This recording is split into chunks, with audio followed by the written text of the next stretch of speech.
स्तर पर हो रहे अन्याय को दूर करने का लगातार किया है प्रयास। प्रधानमंत्री ने मानवाधिकारों को लेकर किए जाने वाले सेलेक्टिव व्यवहार को बताया नुकसानदायक।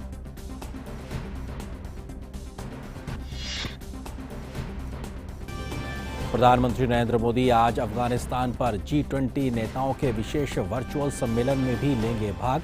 अफगानिस्तान में मानवीय जरूरतों और बुनियादी सुविधाओं तक पहुंच के अलावा आतंकवाद के खिलाफ संघर्ष, सुरक्षा, मानवाधिकार और प्रवासन जैसे मुद्दों पर होगा विचार विमर्श।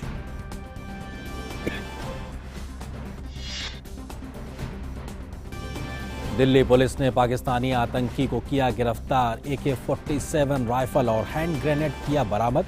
आतंकी ने नवरात्रि में आतंकी हमलों की रची थी साजिश। शोपियां मुठभेड़ में 2 और आतंकी ढेर। मुठभेड़ अभी भी जारी। इससे पहले सुबह शोपियां मुठभेड़ में मारे गए थे 3 आतंकवादी।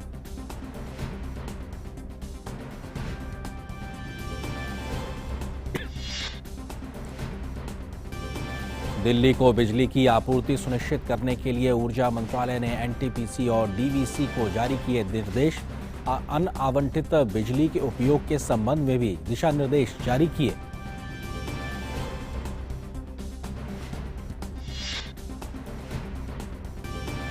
मार्च 2020 के बाद कोविड-19 से स्वस्थ होने की दर उच्चतम स्तर पर। रिकवरी दर हुई 98.04%। कोविड टीकाकरण का आंकड़ा 96 करोड़ के पार।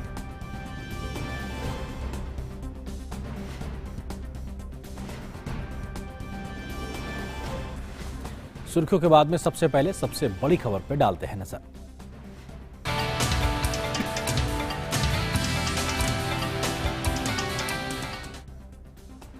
प्रधानमंत्री नरेंद्र मोदी ने राष्ट्रीय मानवाधिकार आयोग के 28वें स्थापना दिवस कार्यक्रम को संबोधित किया है। अपने संबोधन में प्रधानमंत्री ने कहा कि हमने सदियों तक अपने अधिकारों के लिए संघर्ष किया है। एक राष्ट्र के रूप में, एक समाज के रूप में अन्याय, अत्याचार का प्रतिरोध किया है। उन्होंने कहा कि जब भी पूरी दुनिया विश्व युद्ध की हिंसा में झुलस रही थी, भारत ने पूरे विश्व को अधिकार और अहिंसा का मार्ग सुझाया। हमने सदियों तक अपने अधिकारों के लिए संघर्ष किया। एक राष्ट्र के रूप में, एक समाज के रूप में अन्याय, अत्याचार का प्रतिरोध किया। एक ऐसे समय में जब पूरी दुनिया विश्व युद्ध की हिंसा में झुलस रही थी, भारत ने पूरे विश्व को अधिकार और अहिंसा का मार्ग सुझाया। हमारे पूज्य बापू को देश ही नहीं बल्कि पूरा विश्व मानव अधिकारों और मानवीय मूल्यों के प्रतीक के रूप में देखता है। ये हम सबका सौभाग्य है कि आज अमृत महोत्सव के जरिए हम महात्मा गांधी के उन मूल्यों और आदर्शों को जीने का संकल्प ले रहे हैं। प्रधानमंत्री ने महिला अधिकारों की बात करते हुए कहा कि हमने ट्रिपल तलाक के खिलाफ कानून बनाकर मुस्लिम महिलाओं को नया अधिकार दिया है। महिलाओं के लिए काम के अनेक सेक्टर्स को खोला गया है। वो 24 घंटे सुरक्षा के साथ अब काम कर सकती हैं। इसके लिए व्यवस्थाओं को सुनिश्चित किया जा रहा है। बीते वर्षों में देश ने अलग अलग वर्गों में, अलग अलग स्तर पर हो रहे इनजस्टिस को भी दूर करने का प्रयास किया है। दशकों से मुस्लिम महिलाएं 3 तलाक के खिलाफ कानून की मांग कर रही थी। हमने ट्रिपल तलाक के खिलाफ कानून बनाकर मुस्लिम महिलाओं को नया अधिकार दिया है। मुस्लिम महिलाओं को हज के दौरान महरम की बाध्यता से मुक्त करने का काम भी हमारी ही सरकार ने किया है। साथियों, भारत की नारी शक्ति के सामने आजादी के इतने दशकों बाद भी अनेक रुकावटें बनी हुई थी। बहुत से सेक्टर्स में उनकी एंट्री पर पाबंदी थी। महिलाओं के साथ इनजस्टिस हो रहा था। आज महिलाओं के लिए काम के अनेक सेक्टर्स को खोला गया है। वो 24 घंटे सुरक्षा के साथ काम कर सके, इसे सुनिश्चित किया जा रहा है। दुनिया के बड़े बड़े देश ऐसा नहीं कर पा रहे हैं, लेकिन भारत आज करियर वुमेन को 26 हफ्ते की पेड मैटरनिटी लीव दे रहा है।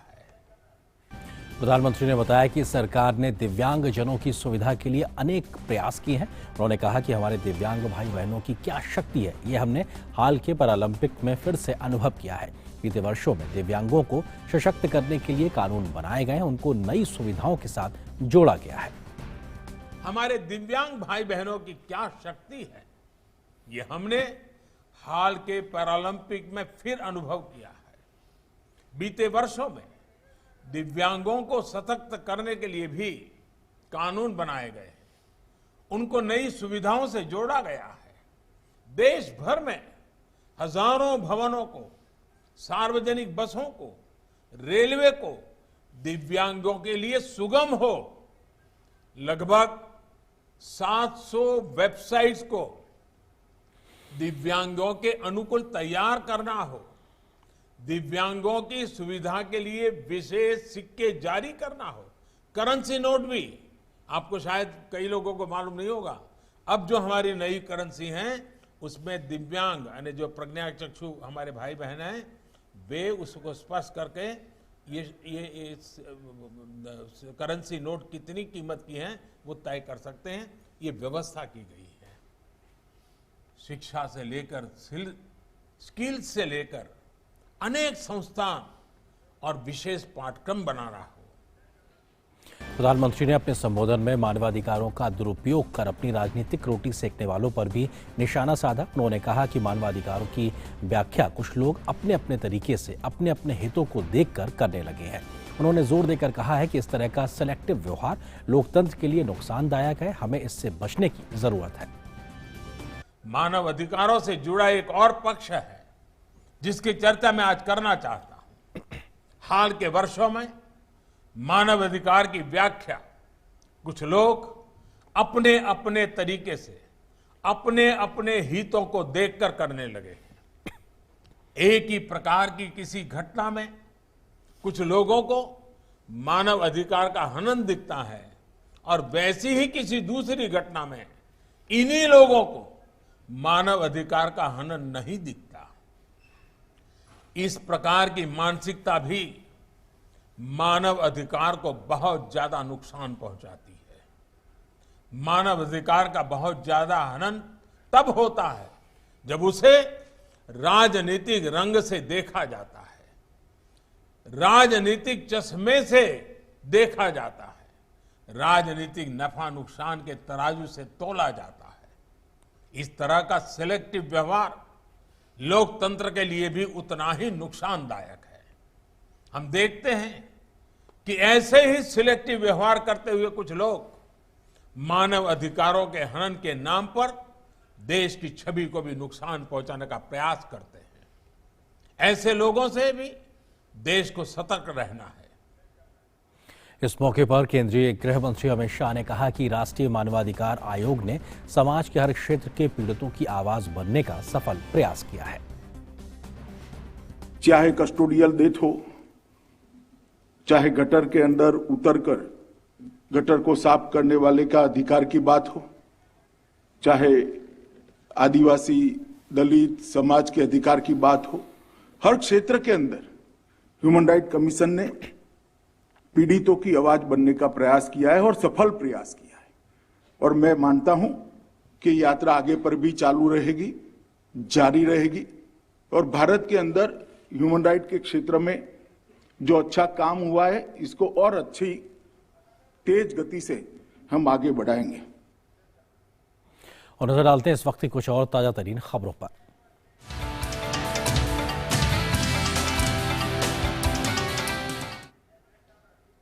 दिल्ली पुलिस की स्पेशल सेल ने दिल्ली से एक पाकिस्तानी आतंकी को लक्ष्मी नगर के रमेश पार्क से गिरफ्तार किया है। गिरफ्तार आतंकी के पास से एक AK-47 राइफल और हैंड ग्रेनेड भी बरामद किया गया है। आतंकवादी ने नवरात्रि के दौरान आतंकी हमलों की साजिश रची थी। गिरफ्तार आतंकी का नाम मोहम्मद अशरफ है। दिल्ली स्पेशल सेल आतंकी से पूछताछ कर रही है। और इस बड़ी खबर पर अधिक बातचीत करने के लिए हमारे सहयोगी संवाददाता नीरज सिंह इस वक्त हमारे साथ में मौजूद हैं। और नीरज, क्या कुछ अपडेट इस खबर को लेकर और इसके मंसूबे क्या थे, इस आतंकी के क्या कुछ करना चाह रहा था ये नवरात्र के समय दिल्ली एनसीआर में कोई बड़ी जो वारदात है उसको अंजाम देना चाहता था। और सबसे बड़ी बात है कि इंडिया के अंदर जितने भी स्लीपर सेल हैं उनका ये मुखिया था, आईएसआई के लगातार टच में था। पाकिस्तान से जो उनके आकाएँ हैं उनके साथ ये लगातार संपर्क में था। अब दिल्ली पुलिस की स्पेशल सेल इससे लगातार पूछताछ कर रही है और कई सारी जो जानकारियाँ हैं वो निकल कर सामने आ रही हैं। इसके कई सारे साथी हैं जिनकी टच में है, जो दिल्ली एनसीआर में हैं, उनको भी पकड़ने के लिए दिल्ली की स्पेशल सेल लगातार अभी भी छापेमारी की कार्रवाई कर रही है। दिल्ली एनसीआर में कई जगह अभी भी छापेमारी की कार्रवाई चल रही है। दूसरी सच बात है कि जिस तरीके से इसके पास AK-47 और हैंड ग्रेनेड मिले हैं तो वो बताता है कि इसका जो मंसूबा है वो कितना खतरनाक था और ये नवरात्र के समय किसी बड़ी वारदात को करने की फिराक में था।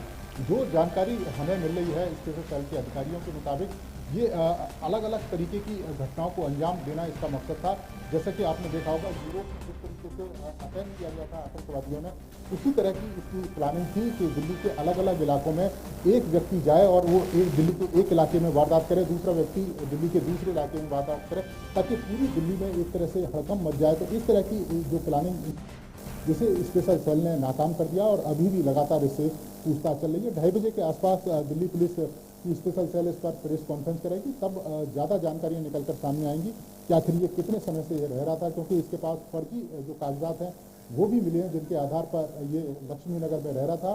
और काफ़ी समय से तमाम जो आतंकवादी हैं, खासतौर से जो स्लीपर सेल के आतंकवादी हैं, उनके संपर्क में था ये।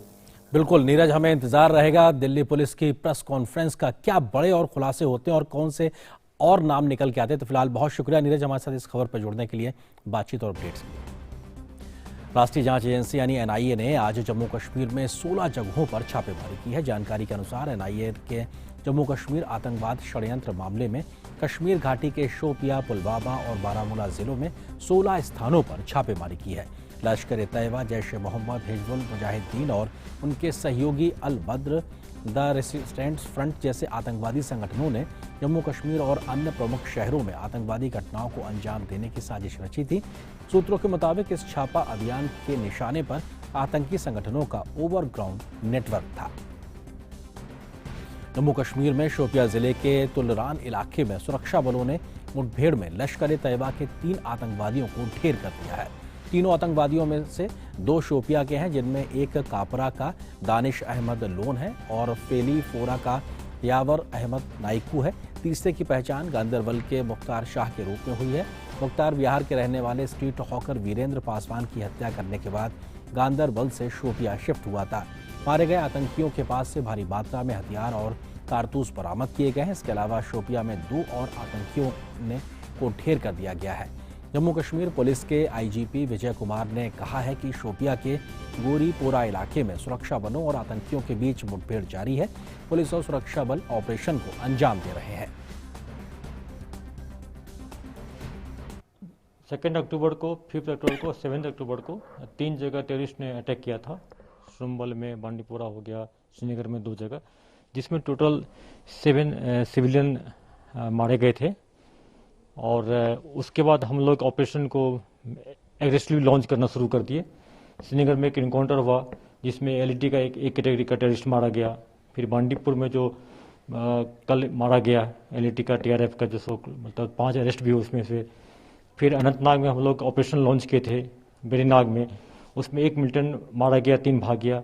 कल शोपियन में 2 जगह लॉन्च किए थे, एक जगह 3 टेररिस्ट LET का मारा गया है, एक अभी फेरीपुरा में 2 टेररिस्ट फंसा हुआ है। एनी टाइम इनकाउंटर शुरू हो जाएगा वहाँ पर। तो अब हम लोग ऑपरेशन और इसी ढंग से जारी रखेंगे। और श्रीनगर से हमारे सहयोगी सलमान काजी इस खबर पर अधिक बातचीत करने के लिए हमारे साथ मौजूद है। सलमान से हम बात करते हैं। सलमान, आपने देखा कि आतंकियों ने जो आम नागरिक हैं उनको निशाना बनाया, तो उसके बाद में सुरक्षा बलों का विशेष अभियान चल रहा है, उसके चलते बड़ी सफलताएं भी मिल रही आतंकियों को न्यूट्रलाइज करने में।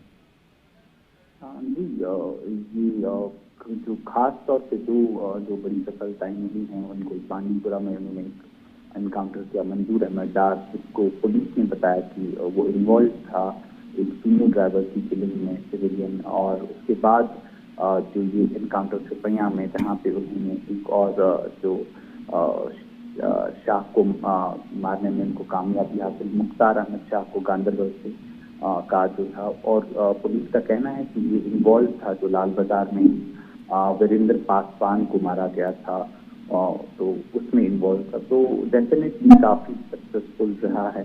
और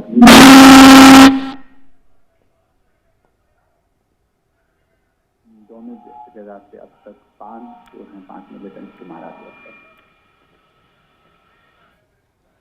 सलमान, आपकी आवाज़ बेहतरी से हमारे पास नहीं आ पा रही है, हम आपके पास फिर से रुख करेंगे, लेकिन शुक्रिया आपका फिलहाल इस अपडेट के लिए। लेकिन निश्चित तौर से सुरक्षा बल जम्मू कश्मीर में अपने आप में बड़े स्तर पे अभियान चलाए हुए, जिसके चलते आतंकियों को उनके अंजाम तक पहुंचाया जा रहा है। इस वक्त की एक बड़ी खबर आ रही है, उससे हम आपको रूबरू कराते हैं। बच्चों के लिए कोरोना वैक्सीन को मंजूरी मिल गई है और 2 से 18 साल के बच्चों को लगेगी कोवैक्सीन। ये इस वक्त की बड़ी खबर है कि 2 से 18 साल के बच्चों को भी कोवैक्सीन लगाने की मंजूरी मिल गई है। यानी निश्चित तौर से जो ट्रायल्स हुए थे बीते कई महीनों में बच्चों की वैक्सीन को लेकर, उसके नतीजे आने के बाद में यह फैसला किया गया है कि बच्चों की वैक्सीन को लगाने का फैसला हुआ और कोवैक्सीन जो है वो बच्चों को लगाई जाएगी। अपने आप में लंबे समय से इंतजार हो रहा था कि कोरोना की इस महामारी के बीच में तमाम जो बड़े लोग हैं उनको लेकर तो इस प्रकार की स्थितियां थी कि उनका को जो है चल रहा था वैक्सीनेशन की ड्राइव, लेकिन बच्चों को लेकर स्थिति स्पष्ट नहीं हो पा रही थी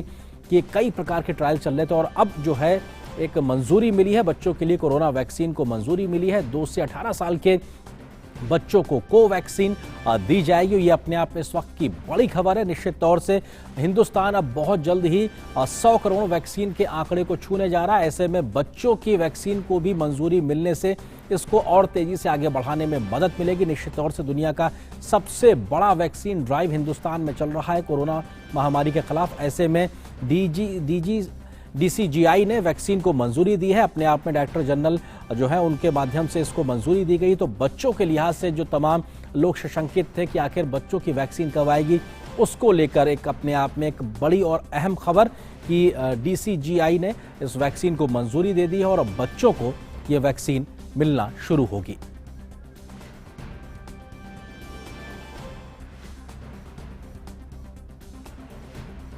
तो निश्चित तौर से ये बच्चों के लिहाज से, क्योंकि हमने देखा है कि पहले 12 से 18 साल के जो युवा हैं उनको एक तरीके से मंजूरी मिली थी, लेकिन 12 साल से कम के जो बच्चे हैं उनको लेकर ये स्थिति स्पष्ट नहीं थी। लेकिन अब ये 2 से 18 साल तक ये एक मंजूरी मिली। हमारे सहयोगी नितेंद्र सिंह इस वक्त हमारे साथ में फोन लाइन पर मौजूद। नितेंद्र, लगातार स्वास्थ्य की खबरों को हम तक पहुंचा दें। नितेंद्र, विस्तार से समझाइए इस पूरी खबर को, इस खबर के मायने क्या?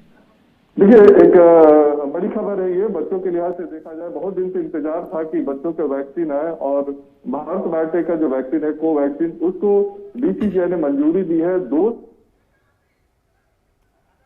नितेंद्र, आपको हम रोकेंगे और इस वक्त हम सीधे रुख करते हैं बीजेपी के मुख्यालय दिल्ली में, जहां पे भाजपा प्रवक्ता संबित पात्रा एक प्रेस कॉन्फ्रेंस को संबोधित कर रहे हैं। सेंसिटिविटी के साथ पूरे विषय को रखा है और एक पैराग्राफ जो आज प्रधानमंत्री जी ने कहा है, मैं सर्वप्रथम उसको यहां अनुमोदित करना चाहूंगा, उस विषय को यहां रखना चाहूंगा। तत्पश्चात आज के विषय पे मैं संक्षेप में कहूंगा और सारगर्भिता के साथ उस विषय को आदरणीय दुष्यंत गौतम जी रखेंगे। एक वीडियो की प्रस्तुति भी होगी।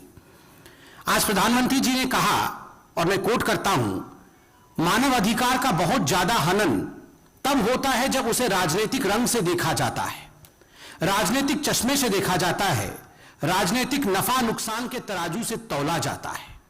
इस तरह का सिलेक्टिव व्यवहार लोकतंत्र के लिए भी उतना ही नुकसानदायक होता है। यह आज खुद प्रधानमंत्री नरेंद्र मोदी जी ने कहा है कि नेशनल राइट कमीशन को संबोधित करते हुए उन्होंने देश को याद दिलाया कि ह्यूमन राइट्स, मानव अधिकार, महत्वपूर्ण, बहुत संवेदनशील विषय। अगर इसमें पक्षपात पूर्वक रवैया हो, इसमें एक बायस्ड एटीट्यूड हो और इसमें हम राजनीतिक पुट देने की कोशिश करें कि ये जो घटनाएं हो रही है वो हमारे राज्य में हो रही है जहां कांग्रेस के शासन है और इस कारण से हमें चुप्पी साधना चाहिए, और बाकी घटनाएं दूसरे राज्यों में हो रही है, इसलिए इन घटनाओं के आसपास हमें राजनीति करना चाहिए, तो कहीं ना कहीं यह भी मानव अधिकार का हनन है। This is also in a way hurting the human sentiments and human rights if you try to be selective in raising human rights. कुछ उदाहरण आज हम देना चाहेंगे। आप देख रहे हैं कि उत्तर प्रदेश में किस प्रकार की राजनीति करने की कोशिश हो रही है। बार बार भारतीय जनता पार्टी ने कहा है और आज पुनः मैं कहता हूं, लखीमपुर खीरी में जो हुआ है वो दुखद है। उस पूरे विषय में एक अनबायस्ड इन्वेस्टिगेशन चल रहा है, किंतु दुखद है कि जिस प्रकार की राजनीति कुछ राजनीतिक पार्टी कर रही है और वोट की खेती करने की कोशिश कर रही है, वो हम सब देख रहे हैं, और खास करके गांधी परिवार। आज कुछ प्रश्न हम गांधी परिवार से पूछना चाहते हैं। प्रियंका जी और राहुल जी आज अपने आप को champions of Dalit right, champions of human right के रूप में प्रोजेक्ट कर रहे हैं। प्रियंका जी, क्या यह सत्य नहीं है कि राजस्थान के प्रेमपुरा गांव, जो राजस्थान के हनुमानगढ़ के जिले में है, इस गांव में, प्रेमपुरा गांव में आज से चंद दिनों पहले जगदीश मेघवाल नामक एक युवा को जिस प्रकार से पीट पीट के बेरहमी से मार दिया गया, उसे मौत के घाट उतार दिया गया, और उसके बाद उसके मृत शरीर को उसी जगदीश मेघवाल के घर के सामने, उस दलित परिवार के सामने फेंक दिया गया जिस घर का वो बच्चा है, और पूरे के पूरे जघन्य कृत्य का वीडियो बना करके उसे सोशल मीडिया में वायरल किया गया, ताकि एक संदेश राजस्थान के दलितों के बीच में जाए कि दलित सर उठा के नहीं जी सकता है, दलित को केवल और केवल सर झुका करके, सर नीचे करके जीने का अधिकार है। आखिर क्यों इतना बड़ा जघन्य अपराध राजस्थान में हो जाता है? जगदीश मेघवाल को मार दिया जाता है, उसकी लिंचिंग हो जाती है, मगर क्या आपने राहुल गांधी, प्रियंका वाड्रा, अखिलेश यादव, इनमें से किसी को वहां जाते हुए देखा? क्या आप बंगाल के किसी नेता को वहां जाके धरना देते हुए आपने देखा? नहीं, किसी ने ट्वीट भी नहीं किया, किसी ने फेसबुक पे भी एक पोस्ट नहीं छोड़ा, किसी ने इस विषय पे चर्चा भी नहीं की। आप याद करिए, आज से कुछ दिनों पहले, लगभग 7-8 दिन पहले, राजस्थान के ही जालोर में जितेंद्र बामनिया, यह भी एक दलित युवक है, उसके साथ किस प्रकार से लिंचिंग करने की अटेम्प्ट होती है, उसे पीटा जाता है, उसे मारा जाता है, सार्वजनिक रूप से उसको अपमानित किया जाता है, मुर्गा बनाकर उसे बैठाया जाता है, जूतों से उसे मारा जाता है, डंडों से उसे मारा जाता है। यह सब कुछ होता है, किंतु राजस्थान की प्रशासन चुप है। राजस्थान की प्रशासन इस पे कुछ नहीं कर रही है, कोई कार्रवाई नहीं होती है। क्यों? राजस्थान का दलित दलित नहीं होता है, राजस्थान के दलित का कोई मानव अधिकार नहीं है, क्योंकि कांग्रेस पार्टी को राजस्थान के दलितों पे हो रहे अत्याचार से कोई वोट का फायदा नहीं होने वाला है। वहां वोट का नुकसान होगा कांग्रेस पार्टी का, इस कारण से वहां के दलितों का अधिकार नहीं है उस विषय पर चुप्पी साधना, किंतु दूसरे राज्यों में जाकर के वहां एनार्की, अनरेस्ट और वहां पर सड़क पर लड़ाई करने का प्रयास करना, यह कांग्रेस पार्टी का चरित्र बन चुका है। आप जानते हैं, जो प्रेमपुरा गांव के विषय में मैंने बताया, जगदीश मेघवाल जी के विषय में, मृत हो गया जगदीश मेघवाल, उसके मृतक शरीर को फेंक दिया गया उसके घर के सामने, केस रजिस्टर नहीं हुआ। जो समस्त दलित परिवार हैं उस क्षेत्र के और पूरे राजस्थान के दलितों को प्रोटेस्ट में उतरना पड़ा कि जब तक कोई गिरफ्तारी नहीं होगी हम क्रिमेट नहीं करेंगे बॉडी को, हम अंतिम संस्कार नहीं करेंगे बॉडी, तब जाके एक आध कोई अरेस्ट हुआ है। यह परिस्थिति आज राजस्थान में दलितों की है। योगेश जाटव, 19 वर्ष का यह बालक योगेश जाटव अलवर का है, राजस्थान के अलवर का है। क्या हुआ वहां पे? केवल उसके बाइक का शीशा जो है वो किसी के गाड़ी के साथ हल्के से छुआने से, लगने से, विशेष समुदाय के लोग, न्यूज़पेपर में लिखा है विशेष समुदाय के लोग, उन्होंने पीट करके योगेश जाटव की हत्या कर दी। मृत्यु को प्राप्त हो गया योगेश जाटव। क्या एक दिन भी आपने टीएमसी के नेताओं को सुना कि वो आंसू बहा रहे हैं कि जो हुआ योगेश जाटव के साथ अनुचित हुआ?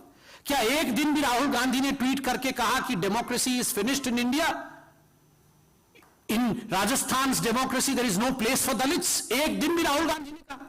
एक दिन भी राहुल गांधी ने कोई ट्वीट योगेश जाटव पर नहीं किया, क्योंकि योगेश जाटव की यह गलती थी कि वो राजस्थान का दलित था, वो राजस्थान का निवासी था और राजस्थान में कांग्रेस का शासन है। बंधुगढ़ झारखंड में भी उन्हीं की सरकार है। झारखंड में सितंबर के महीने में दलित लड़की के साथ गैंगरेप होता है। 16 वर्ष की हमारी छोटी सी बहन, उसके साथ इस प्रकार का जघन्य अपराध होता है।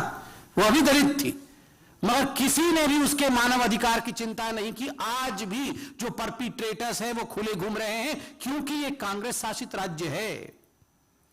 बंधुगण, 21% दलितों के खिलाफ जिस प्रकार का माहौल बन रहा है, जो अत्याचार हो रहा है, 21% की वृद्धि हुई है कांग्रेस के शासन में राजस्थान में। यह एनएचआरसी की रिपोर्ट है। उसके बावजूद आज कांग्रेस टस से मस नहीं हो रही है अपने राज्यों में जो अत्याचार हो रहे हैं। हनुमानगढ़ का जिक्र किया तो मुझे लगता है आज वीडियो भी हम दिखाएंगे। उसमें से एक वीडियो हनुमानगढ़ के उन किसानों का है जिन किसानों के ऊपर बर्बरता पूर्वक लाठी और डंडे बरसाए हनुमानगढ़ के प्रशासन ने, वहां की पुलिस ने। कारण सिर्फ इतना था कि हनुमानगढ़ के ये बेचारे किसान अपने अधिकार के लिए, अपने अन्न की खरीदी के लिए कलेक्ट्रेट के सामने प्रदर्शन कर रहे थे। क्यों राहुल गांधी जी, ये प्रदर्शन करना मना है क्या? राजस्थान में दलित, राजस्थान में महिलाएं और राजस्थान में किसान प्रदर्शन नहीं कर सकते? और आप पूरे भारतवर्ष में जा जाके दलितों के, महिलाओं के और किसानों के ह्यूमन राइट्स के चैंपियन बनते हैं। ये कितनी गलत बात है और किस प्रकार की सिलेक्टिविज्म है। ये चयनात्मक राजनीति है। और आज मोदी जी ने कहा कि इस प्रकार की चयनात्मक राजनीति से मानव अधिकार को ठेस पहुंचा है। कल ही मैंने देखा न्यूज में, महाराष्ट्र में, आप याद करिए डोंबिवली और शाकीनाका में जो जघन्य रेप केसेस हुए थे, उसके पश्चात नागपुर में जिस प्रकार से गैंगरेप हुआ है एक महिला के साथ, यह विषय भी सामने आया है। और कल हम वह भी वीडियो में देख रहे थे, डिबेट में भी टीवी के माध्यम से देख रहे थे। वहां जो महावसूली अघाड़ी, नहीं महाविकास अघाड़ी, महाविकास वसूली जो भी है, वो महाविकास वसूली अघाड़ी, ये वहां डंडे बरसा रहे थे। ये कार्यकर्ताओं के ऊपर डंडे बरसा रहे थे, दुकान बंद करो के धमकी दे रहे थे। किंतु एक बार भी इन बहनों के लिए, इन महिलाओं के लिए एक बार भी उन्होंने बंद का आह्वान किया? कि डोंबिवली में एक महिला के साथ गैंगरेप हुआ, शाकीनाका में जो घटना घटी, नागपुर में जो घटना घटी है, जो महिलाओं के साथ अत्याचार हो रहा है, आज नेशनल ह्यूमन राइट कमीशन की रिपोर्ट देखी, महाराष्ट्र में सर्वाधिक महिलाओं के ऊपर अत्याचार हो रहा। एक बार भी क्या एमवीए की सरकार ने वहां पर कि दुकान आज बंद होना चाहिए, आज हम बंद घोषित करते हैं महाराष्ट्र में, इस प्रकार का कदम उठाया? नहीं। राजनीति करने के लिए, वोट की राजनीति के लिए वहां पर कल शॉपकीपर्स और दुकानदारों की पिटाई की जा रही थी। बेचारे ऑटो वाले और गरीबों के ऊपर लाठी डंडे बरसाए जा रहे थे। यह हकीकत आज कांग्रेस रूल्ड स्टेशंस के। बंधुगण, अंत में इससे पहले कि हमारे आदरणीय महामंत्री जी बोले, 2-4 पॉइंट हैं जो कि नेशनल ह्यूमन राइट कमीशन ने बाकायदा एक नोटिस के रूप में चीफ सेक्रेटरी राजस्थान को इसी वर्ष भेजा था। मैं कुछ बिंदु उसमें से पढ़ता हूं ताकि आप समझ सकें कि आखिरकार नेशनल ह्यूमन राइट कमीशन जो कहती है, कांग्रेस किस प्रकार उस पर चुप्पी साध के रह जाती है। 2021 में ही नेशनल ह्यूमन राइट कमीशन ने चीफ सेक्रेटरी और director general of police Rajasthan से कुछ विषय पूछे थे। पहला सवाल, kidnapping of a minor girl at Jalore on 22 March 2021 and self immolation by the mother of the victim because of inaction of the authority. Jalore की महिला ने जो अपने आप को जला दिया और जो गैंगरेप उसके साथ हुआ था, किडनैपिंग, उसको लेकर क्यों अथॉरिटी चुप रही? दूसरा, gangrape of a minor at Kota by more than 30 persons between 25/2/2021 to 6/3/2021. Why were the authorities silent?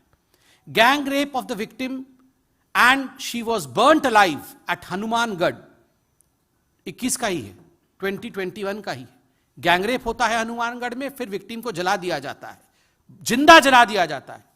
इस पे राहुल गांधी जी एक दिन, प्रियंका जी आप तो महिला हैं, आप तो महिलाओं के दर्द को समझती हैं, आप खुद कहती है कि मैं महिलाओं की दर्द को समझती हूं, मगर एक बार भी इस पीड़िता के लिए आप गई क्या? नहीं। मगर अपने नेतृत्व को उत्तर प्रदेश में कैसे स्थापित किया जाए, क्योंकि वहां राहुल गांधी अपना नेतृत्व स्थापित नहीं कर पा रहे हैं, इस कारण से वहां मानव अधिकार पर भी राजनीति करना यह आप कर रही हैं। 4th point, gang rape of a women at Kota, फिर rape of a women by ASI when she came to lodge a complain, rape of a women at Ajmer, disrobing and beating of a mother and daughter, attempt to kidnap and rape of a teacher. ये संख्या 20-21 तक है, जो खुद human right commission ने चिट्ठी लिख करके राजस्थान के डीजी और राजस्थान के चीफ सेक्रेटरी से पूछा है। दुखद है कि ये सब कुछ होता है, होते हुए भी ये जो सारे पॉलिटिकल पार्टीज है जो राजनीति करने आगे आते हैं वो इन विषयों पे चुप है। मैं इतना ही कहूंगा। अब मैं निवेदन करूंगा कि आदरणीय दुष्यंत गौतम जी इस विषय को आगे बढ़ाएं। आदरणीय दुष्यंत गौतम जी हमारे महामंत्री हैं और इन सब विषयों से उन्होंने अच्छी तरह से इन सब विषयों की जानकारी ली है। एक वीडियो भी है महामंत्री जी के बोलने के पश्चात, ये वीडियो सार्वजनिक रूप से हम आपको दिखाएंगे। आदरणीय पत्रकार बंधु, हमारे मध्य में उपस्थित हमारे वरिष्ठ नेता आदरणीय संबित पात्रा जी, गुरु प्रकाश जी, संजय मयूख जी, अभी जिस प्रकार से संबित पात्रा जी ने दलितों पे बढ़ते हुए अत्याचार पर आपको सब बताया गया है, ये हमारे लिए बहुत दुखदायी है। दलितों पे अत्याचार या समाज के किसी भी अंग पर अत्याचार एक सामाजिक बुराई हो सकती है, लेकिन राजनीतिक दलों का इस प्रकार से रोटी सेकना, राजनीति करना, मुझे लगता है कि समाज के साथ सबसे बड़ा अन्याय होता है। अभी जिस प्रकार से राजस्थान में बताया, मुझे करीब करीब हाथरस की घटना याद आती है। सभी राजनीतिक दल वहाँ पर एक टूरिज्म सा करके गए थे। वो घटना भी गलत थी, नहीं होनी चाहिए थी, लेकिन घटना हुई, उसका न्याय होना चाहिए था, ऐसा संघर्ष सबको करना चाहिए था।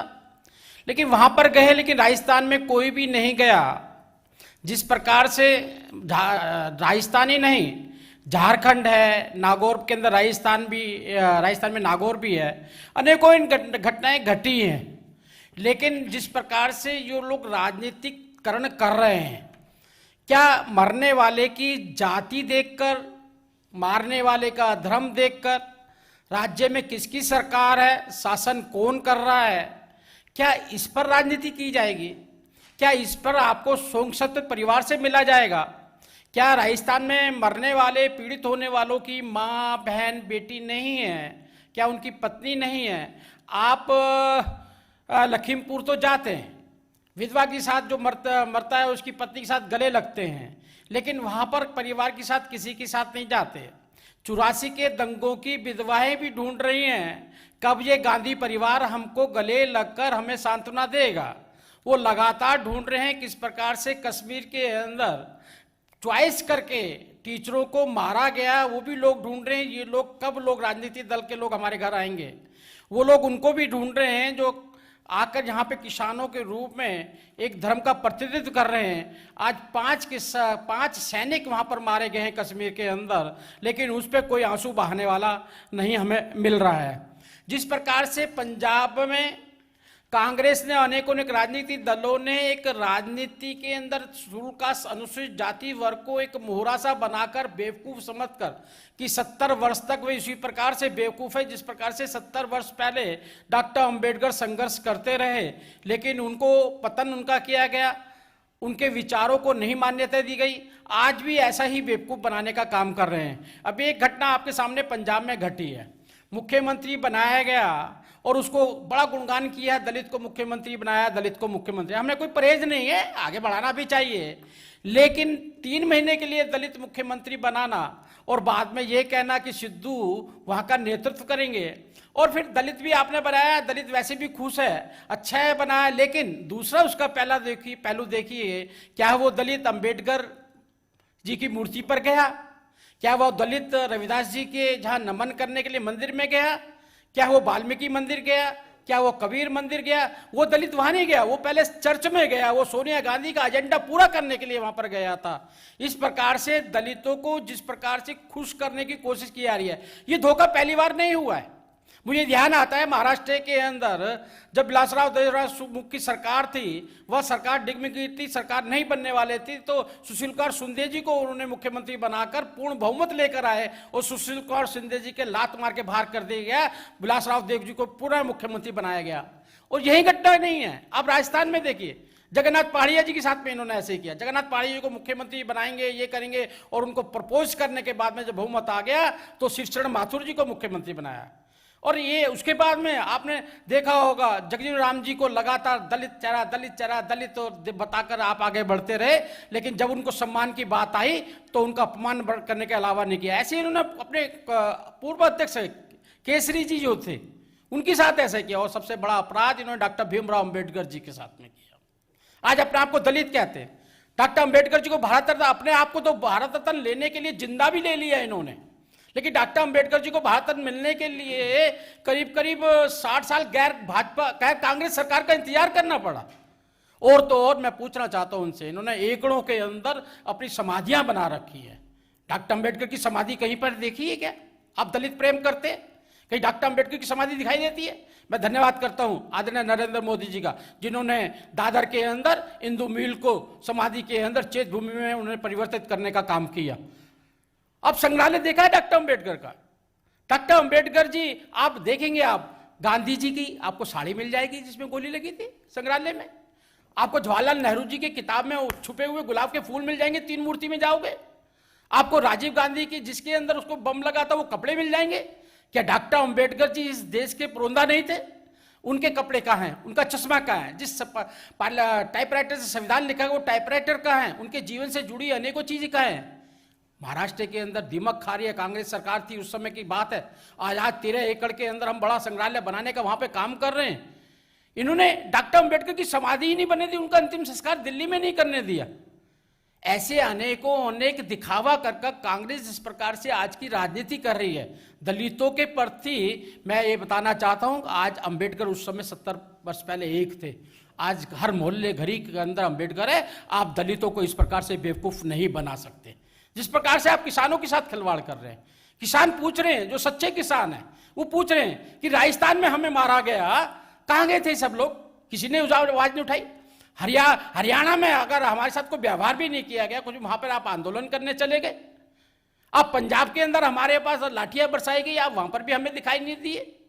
लेकिन आज जिस प्रकार से लखीमपुर के अंदर ये आडंबर कर रहे हैं, षड्यंत्र कर रहे हैं, हरियाणा के लोग भी पूछ रहे हैं, प्रियंका जी आपके पति ने, बाड्रा जी ने इतनी जमीन हमारी हड़पी है किसानों की, आप उस पर संवेदना कब व्यक्त करेंगे? आप इस प्रकार से ये नाटक कर रहे हैं। इस प्रकार से आज इन्होंने राजनीति का ये पहलू बना दिया कि एक तरफ तो अत्याचार करेंगे हिंदुओं पर, एक तरफ मंच पे खड़े होकर आप मंत्र पढ़ेंगे, एक तरफ हमारे पर दलितों पे अत्याचार करेंगे और उनके पर आप डिसाइड करेंगे, सोचेंगे और विचार करेंगे कि आपको किधर जाना है, कहाँ वोट का लाभ होना है, मारने वाला कौन है, मरने वाला कौन है। इस प्रकार की जो राजनीति करते हैं, मुझे लगता है ऐसी राजनीति का अब समय का अंत आ चुका है, जनता सब जानती है। और जिस प्रकार से आप व्यवहार कर रहे हैं और जिस प्रकार से दलितों पे अत्याचार लगातार बढ़ रहा है, आज दलित अत्याचार सहन करने वाला नहीं है। और जिस प्रकार से चारों पूरे देश के अंदर जहां गैर भाजपा सरकार है, दलितों पे अत्याचार की घटनाएं घट रही हैं, हम उनकी कड़ी निंदा करते हैं। धन्यवाद दुष्यंत जी। अब मैं रिक्वेस्ट करूंगा आईटी सेल से कि वो जो वीडियो दिखाना था उसे प्लीज दिखाएं। आप लाइट को डिम भी कर सकते हैं।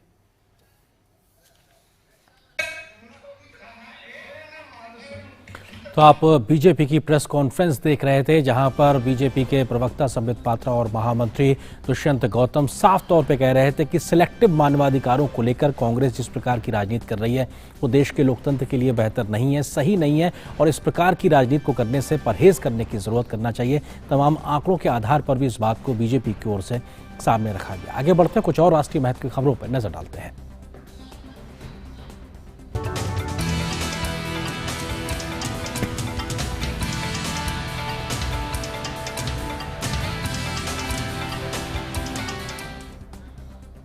देश की राजधानी दिल्ली में बिजली संकट की खबरों को लेकर बिजली मंत्रालय ने कहा है कि इस महीने की 10 तारीख को दिल्ली में बिजली की अधिकतम मांग 4,536 मेगावाट थी। पिछले 10 दिनों में बिजली वितरण कंपनियों के लिए घोषित मानक क्षमता को ध्यान में रखते हुए विद्युत मंत्रालय ने एनटीपीसी और डीवीसी को दिल्ली के लिए सुरक्षित बिजली आपूर्ति सुनिश्चित करने के निर्देश दिए हैं। एनटीपीसी वितरण कंपनियों के लिए गैस आधारित बिजली संयंत्रों से घोषित आवंटन के अनुरूप मानक क्षमता प्रस्तावित कर सकता है। इसके अलावा कोयला आधारित बिजली उत्पादन से बढ़ी हुई मांग की पूर्ति के लिए अनावंटित बिजली की खपत को लेकर भी दिशा निर्देश जारी किए गए हैं।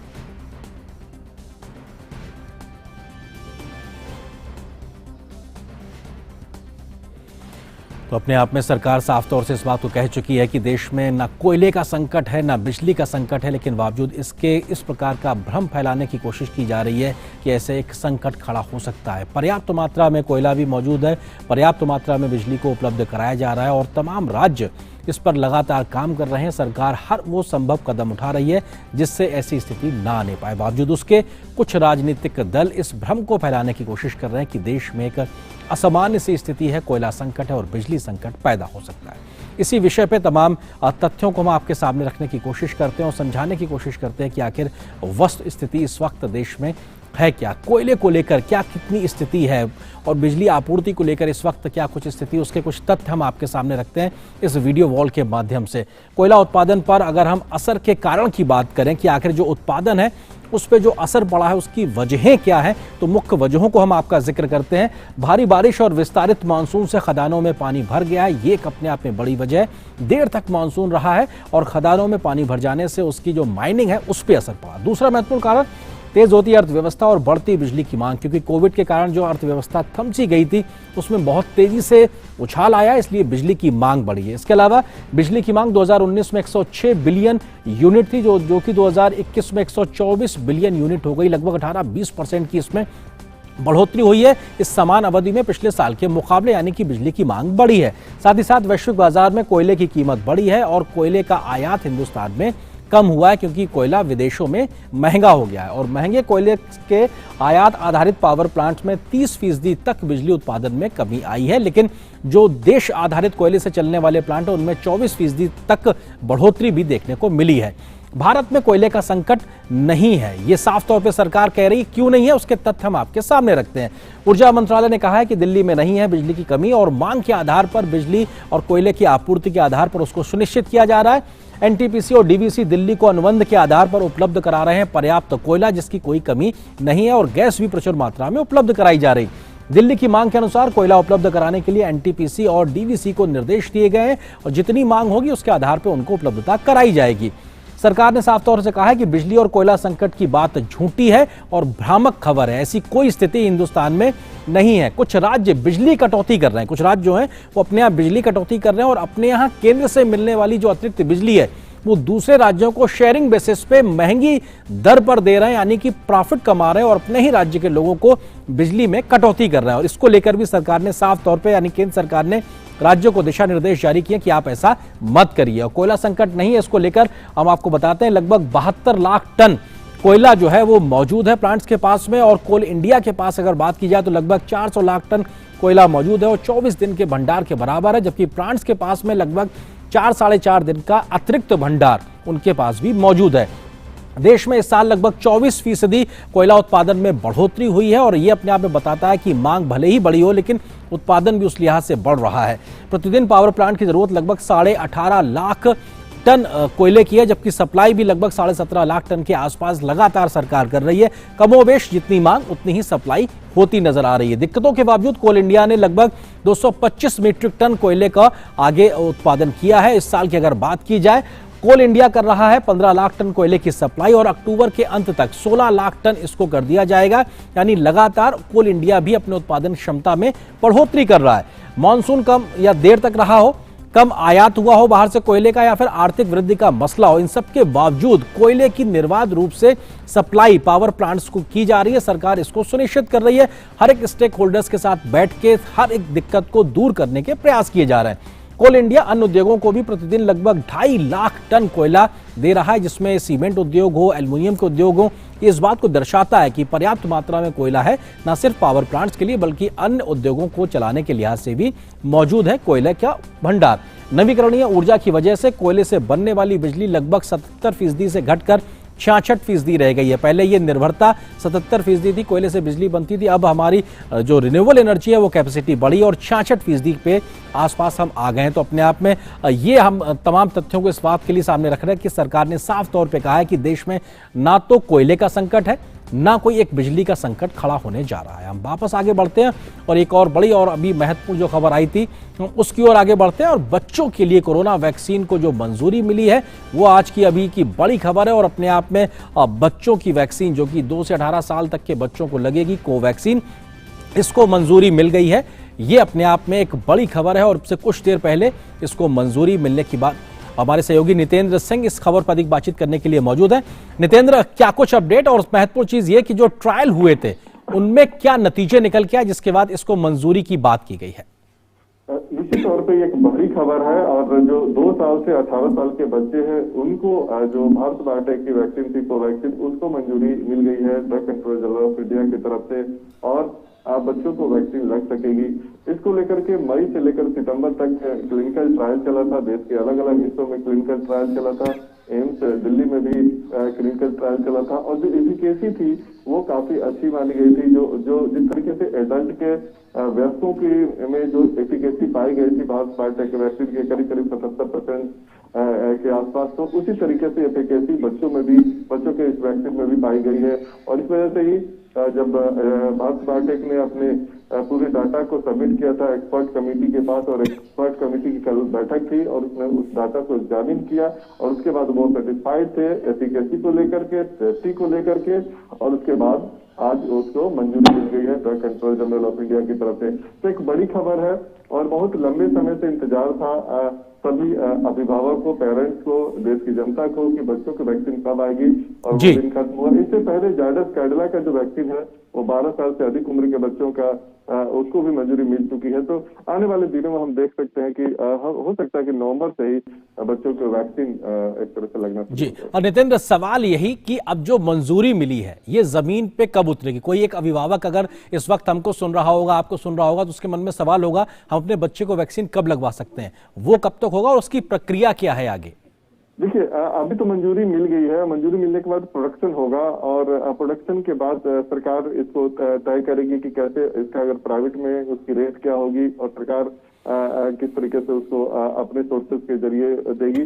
जहां तक मुझे लग रहा है कि नवंबर से, चूंकि अभी 20-25 दिन का टाइम है, 15-20 दिन का, तो नवंबर के फर्स्ट या सेकेंड वीक से निश्चित तौर पे बच्चों को वैक्सीन को लगाया जाएगा।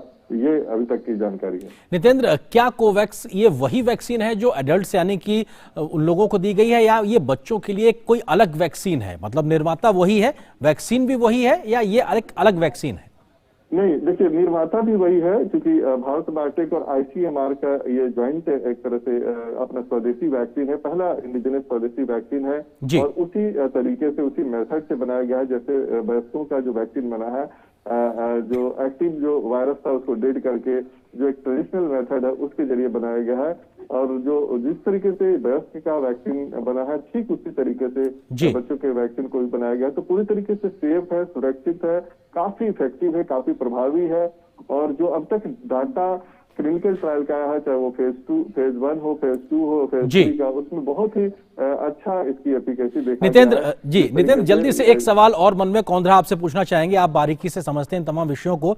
जिस प्रकार से जो वयस्कों की जब वैक्सीन की ड्राइव शुरू हुई तो उसमें प्रायोरिटी ग्रुप तय किए गए थे। अब जब बच्चों के लिए मंजूरी मिली है तो क्या ऐसे बच्चों को पहले मौका मिल सकता है जिनको अन्य प्रकार की बीमारियां हैं? क्या उस प्रकार की प्रायोरिटाइजेशन भी इस वैक्सीन ड्राइव में देखने को मिल सकता है? निश्चित तौर पे प्रायोरिटी के आधार पे ही होगा। इसकी गाइडलाइन आने वाली है और सबसे पहले उन बच्चों को लगेगा जो वनरेबल हैं, जो हाई रिस्क ग्रुप वाले बच्चे हैं, सबसे पहले उनको लगेगा, बाद में दूसरे बच्चों को लगेगा। निश्चित तौर पे प्रायोरिटी उनको ही दिया जाएगा।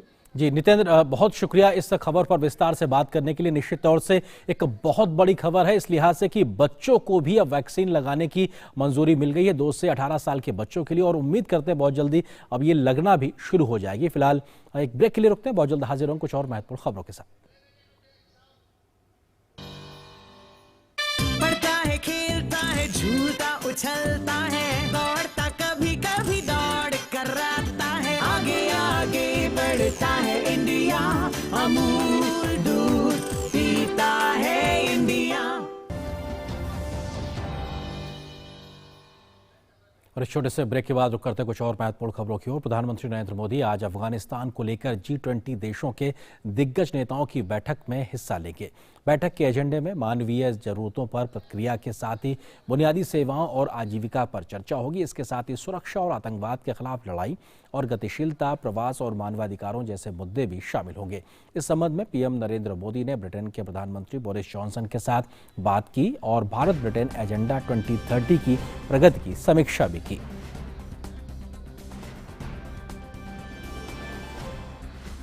और अब बात तो उन खबरों की जो दुनिया भर में सुर्खियां बनी हुई हैं।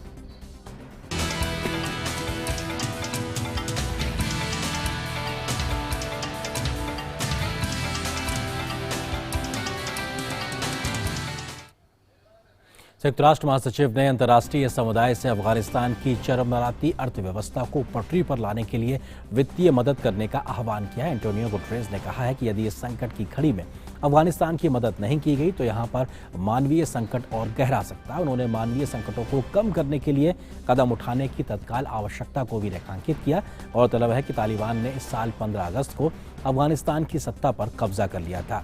इसके बाद अंतर्राष्ट्रीय वित्तीय संस्थानों ने विकास कार्यों के लिए दी जा रही अरबों डॉलर की राशि को रोक दिया था। हालांकि मानवीय सहायता जारी रखी। साथ ही यूएन महासचिव ने तालिबान से महिलाओं को काम करने और लड़कियों को शिक्षा के सभी स्तरों पर पहुंचने की अनुमति देने के अपने वादे को नहीं तोड़ने की भी अपील की है। बात स्पेन की। स्पेन के ला पाज़्मा में ज्वालामुखी से लावा लगातार निकलना वहां पे जारी है। कम्ब्रे विएजा ज्वालामुखी से निकलते लावा ने एक सीमेंट फैक्ट्री को अपने आगोश में ले लिया है। अधिकारियों ने यह जांच कर रहे हैं कि क्या हवा की गुणवत्ता आबादी के लिए खतरनाक हो गई है। वहीं कैनरी द्वीप ज्वालामुखी आपातकालीन योजना समिति भी लावा के नए प्रवाह की निगरानी कर रहा है, जो समुद्र से 300 मीटर दूर है और जल्द ही महासागर तक पहुंच सकता है, जिससे अटलांटिक महासागर में लावा का एक और डेल्टा बन सकता है। आगे बढ़ते हैं और देखते हैं खेल जगत की क्या है आज की बड़ी खबरें।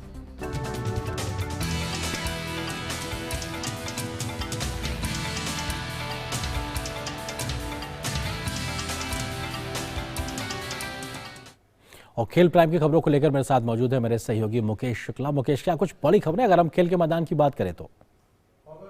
सबसे पहले रुख करेंगे आईपीएल का, जहां कोलकाता नाइट राइडर्स ने एलिमिनेटर मुकाबले में रॉयल चैलेंजर्स बैंगलोर को 4 विकेट से हरा दिया। इस जीत के साथ ही केकेआर दूसरे क्वालिफायर में पहुंच गई है, जहां उसका सामना दिल्ली कैपिटल से होगा। वहीं हार के साथ ही विराट कोहली की अगुवाई वाली आरसीबी का आईपीएल 2021 का सफर खत्म हो गया है। शारजाह में खेले गए नॉकआउट मुकाबले में विराट कोहली ने टॉस जीतकर पहले बल्लेबाजी करने का फैसला किया। इसके बाद विराट कोहली और देवदत्त पडिक्कल ने टीम को अच्छी शुरुआत दिलाई। हालांकि इसके बाद टीम के एक के बाद एक विकेट गिरते गए। देखते ही देखते पूरी टीम 20 ओवर में 7 विकेट खोकर 138 रन बना पाई। आरसीबी की तरफ से विराट कोहली ने सर्वाधिक 39 रन बनाए, जबकि केकेआर के सुनील नरेन 4 विकेट के साथ सबसे सफल गेंदबाज है। लक्ष्य का पीछा करने उतरी केकेआर को शुभमन गिल और वेंकटेश अय्यर ने शानदार और मजबूत शुरुआत दिलाई। हालांकि टीम ने इसके बाद अपने 3 विकेट गंवाए। हर्षल पटेल और युजवेंद्र चहल ने केकेआर के मध्य क्रम को मुश्किल में डाले रखा, लेकिन सुनील नरेन द्वारा डैनियल क्रिश्चियन के 1 ओवर में लगाए गए 3 छक्कों ने मैच को कोलकाता की झोली में डाल दिया।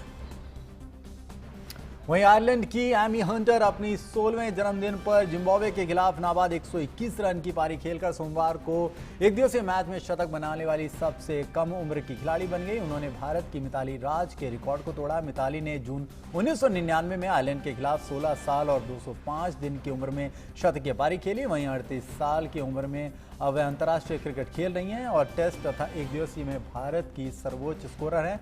बेलफास्ट के एक स्कूल में पढ़ने वाली हंटर का यह चौथा एक दिवसीय मैच है। उनकी 127 गेंदों की इस पारी में आयरलैंड ने जिम्बाब्वे पर 85 रन की जीत दर्ज की। हंटर ने मई में स्कॉटलैंड के खिलाफ पदार्पण किया था। वहीं एक दिवसीय में शतक लगाने वाली आयरलैंड की सिर्फ चौथी, जबकि साल 2000 के बाद पहली महिला खिलाड़ी है।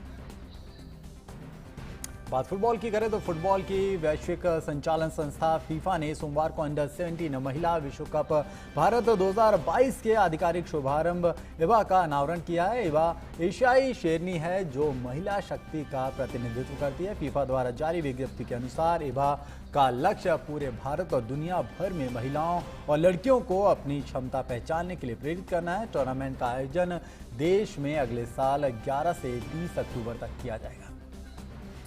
वहीं फुटबॉल विश्व कप क्वालिफाइंग मुकाबले में सोमवार को खेले गए मुकाबले में नीदरलैंड्स की टीम ने जिब्राल्टर की टीम को 6-0 से हरा दिया है। यह मुकाबला रॉटरडैम में खेला गया। इस मुकाबले में नीदरलैंड के जीत के हीरो रहे मैम्फिस डिपे, जिन्होंने मैच में 2 गोल दागे। डिपे के अलावा वैनजिक, डैंजल, डैमफ्राइट्स और जैमवन ने 1-1 गोल किए। वहीं जर्मनी की टीम ने अगले साल कतर में होने वाले फुटबॉल विश्व कप के लिए क्वालिफाई कर लिया है। इस तरह जर्मनी की टीम विश्व कप 2022 के लिए क्वालिफाई करने वाली पहली टीम बन गई है। टीम ने ये कामयाबी फुटबॉल विश्व कप क्वालिफाइंग मुकाबले में नॉर्थ मैसेडोनिया को 4-0 से हराकर हासिल की। जर्मनी की ओर से हेवर्ट्स, वार्नर और मुसियाला ने गोल किया, जिसमें वार्नर ने 2 गोल दागे। वार्नर की ओर से ये गोल खेल के 17वें और 73वें मिनट में दागे गए। वहीं जैमल मुसियाला ने जर्मनी की ओर से 9वीं बार खेलते हुए पहली बार गोल करने में कामयाबी हासिल की।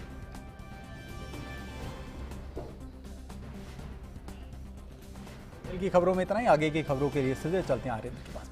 शुक्रिया मुकेश, इन तमाम खबरों को हमारे साथ साझा करने के लिए। तो फिलहाल खेल की इन्हीं खबरों के साथ में मिड डे प्राइम के इस अंक में इतना है, लेकिन डीडी न्यूज़ पे हम लगातार उन तमाम खबरों से आपको रूबरू कराते रहेंगे जिनका जानना आपके लिए जरूरी है। तो जुड़े रहिए डीडी न्यूज़ के साथ। फिलहाल मुझे और मेरी पूरी टीम को दीजिए इजाजत।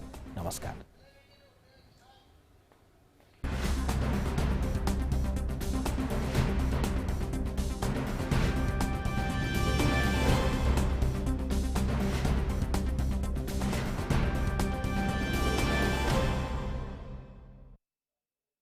मिड डे प्राइम के प्रायोजक थे